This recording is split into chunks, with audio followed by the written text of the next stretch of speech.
ನಮಸ್ಕಾರ ವೀಕ್ಷಕರೇ, ಈ ವಿಡಿಯೋದಲ್ಲಿ ಸುಪ್ರೀಂ ಕೋರ್ಟ್ನಲ್ಲಿ ಇವತ್ತು ನಡೆದಿರುವಂತಹ ನೀಟ್ ಪರೀಕ್ಷೆ ಸಂಬಂಧಪಟ್ಟ ಹಾಗೆ ಏನೆಲ್ಲ ಡಿಸ್ಕಷನ್ ಆಯಿತು ಅನ್ನೋದು ನಾನು ಸಿಂಪಲ್ ವೇನಲ್ಲಿ ಹೇಳಕ್ಕೆ ಹೋಗ್ತಾ ಇದ್ದೇನೆ. ಸೊ ಮೊದಲು ಹೇಳಬೇಕು ಅಂತಂದರೆ CBI ರಿಪೋರ್ಟ್ ಮಾಡಿದೆ, ಹೌದು ನೀಟ್ ಪೇಪರ್ ಲೀಕ್ ಆಗಿರುವಂಥದ್ದು ಅಂತೇಳಿ ರಿಪೋರ್ಟ್ ಮಾಡಿದೆ.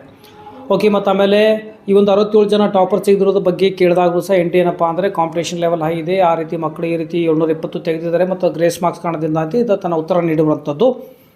ಬಟ್ ಕ್ವಶನ್ ಪೇಪರ್ ಲೆವೆಲ್ ಬಗ್ಗೆ ಹೇಳಬೇಕಂತಂದರೆ ಪಿಟಿಷನರ್ ಹೇಳಿರೋದೇನಪ್ಪ ಅಂದರೆ ಲಾಸ್ಟ್ ಇಯರ್ ಕಂಪೇರ್ ಮಾಡಿದ್ರೆ ಆಲ್ಮೋಸ್ಟ್ ಎವರೇಜ್ ಆಯಿತು. ಸೊ ಅಷ್ಟೊಂದು ಸಿಂಪಲ್ ಇರಲಿಕ್ಕೆ ಇಷ್ಟೊಂದು ಜನ 720 ತೆಗಿತಾರೆ ಅನ್ನೋದು ಸ್ವಂತ ವಾದ, ಈ ರೀತಿ ವಾದವೇದ ನಡೆದಿರುವಂಥದ್ದು. ಫೈನಲ್ ಏನಪ್ಪ ಅಂತಂದರೆ ಪೇಪರ್ ಲೀಕ್ ಆಗಿರೋದಂತೂ ಸತ್ಯ, ಬಟ್ ಯಾವ ಲೆವೆಲ್ಗೆ ಆಗಿದೆ, ಇದು ಪೂರ್ತಿ ಭಾರತದ ಎಲ್ಲ ಕಡೆಯೂ ಸಹ ಮಾಸ್ ಲೆವೆಲಲ್ಲಿ ಪೇಪರ್ ಲೀಕ್ ಆಗಿದೆಯಾ ಅಥವಾ ಇಲ್ವಾ, ಇದನ್ನು ಮೊದಲು ಪರೀಕ್ಷಿಸಬೇಕು. ಅದರಂದರೆ ಇದನ್ನು ಪ್ರೂವ್ ಮಾಡಿ ಅಂತ ಸುಪ್ರೀಂ ಕೋರ್ಟ್ ತಿಳಿಸಿದೆ. ಒಂದು ವೇಳೆ ಆ ರೀತಿ ಪ್ರೂವ್ ಆದರೆ ಪಿಟಿಷನರ್ ಆಗಿರ್ಬೋದು, CBI ಆಗಿರ್ಬೋದು, ಮತ್ತು ಯಾರೆಲ್ಲ ಇದಕ್ಕೆ ಮರು ಪರೀಕ್ಷೆಗೆ ಅಂತೇಳಿ ಅಪ್ಲೈ ಮಾಡಿದ್ರು ಅಲ್ಲ ಪ್ರೂವ್ ಮಾಡಬೇಕಾಗತ್ತೆ ಇದು mass level paper leak ಆಗಿರುವಂಥದ್ದಂತ.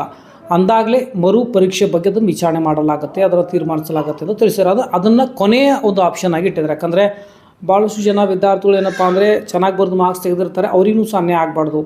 So ಹಾಗಾಗಿ ಈ ಒಂದು ಮರು ನೀಟ್ ಪರೀಕ್ಷೆ ಅನ್ನೋದೇನಿದೆ ಕೊನೆಯ ಆಪ್ಷನ್ ಆಗಿರುವಂಥದ್ದು. ಸೊ ಹಾಗಾಗಿ ಗುರುವಾರಕ್ಕೆ ಸಂಬಂಧಪಟ್ಟಾಗಿ ಡಿಸ್ಕಸ್ ಆಗುತ್ತೆ.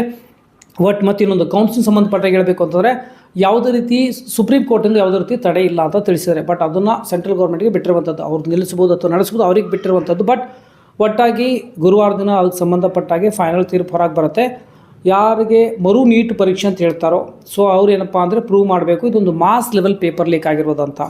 ಓಕೆ, ಈಗ NT ಆಗಿರ್ಬೋದು, ಸೆಂಟ್ರಲ್ ಗೌರ್ಮೆಂಟ್ ಮೊದಲಿಂದ ಹೇಳ್ತಾ ಇದೆ ಯಾವುದೇ ರೀತಿ ಏನಂದ್ರೆ ಅವ್ಯವಹಾರ ನಡೆದಿಲ್ಲ, ಅಷ್ಟೊಂದು ನಡೆದಿಲ್ಲ, ಕೆಲವು ಭಾಗದಲ್ಲಿ ಮಾತ್ರ ನಡೆದಿರುವಂಥ.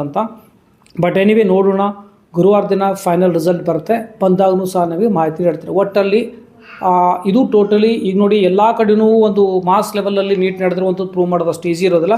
ಸಿಂಪಲ್ ಏನು ಹೇಳಬೇಕಂದ್ರೆ ನೀಟ್ ಮರು ಪರೀಕ್ಷೆ ನಡೆಯೋದು ಅಸಾಧ್ಯ ಅಂತಲೇ ಹೇಳ್ಬೋದು. ಓಕೆ, ಒಟ್ಟಾಗಿ ನಮಗೆ ಗುರುವಾರ ಫೈನಲ್ ಡಿಸಿಷನ್ ಬರುತ್ತೆ. ಓಕೆ, ಏನೇ ಅಪ್ಡೇಟ್ ಬಂದರೂ ನೀಡ್ತಾ ಇರ್ತಾರೆ. ಚಾನಲ್ನೊಂದಿಗೆ ಕಂಟಿನ್ಯೂ ಅಪ್ ಟು ಎಂಡ್ವರೆಗೆ ಇರಿ. ಕೌನ್ಸಿಲಿಂಗ್ ಪ್ರಕ್ರಿಯೆ ಕಂಪ್ಲೀಟ್ ಡೀಟೇಲ್ ಇನ್ಫಾರ್ಮೇಷನ್ ಈ ಒಂದು ಚಾನಲಲ್ಲಿ ಅವೈಲೇಬಲ್ ಆಗುತ್ತೆ. ವಿಡಿಯೋ ಚಾನಲ್ಸ್ ಲೈಕ್ ಮಾಡಿ, ಮ್ಯಾಗ್ಜಿನ್ಗಳಿಗೆ ಶೇರ್ ಮಾಡಿ. ಮತ್ತು ಮುಂದೆ ವಿಡಿಯೋದಲ್ಲಿ ಟೇಕ್ ಕೇರ್, ಬಾಯ್.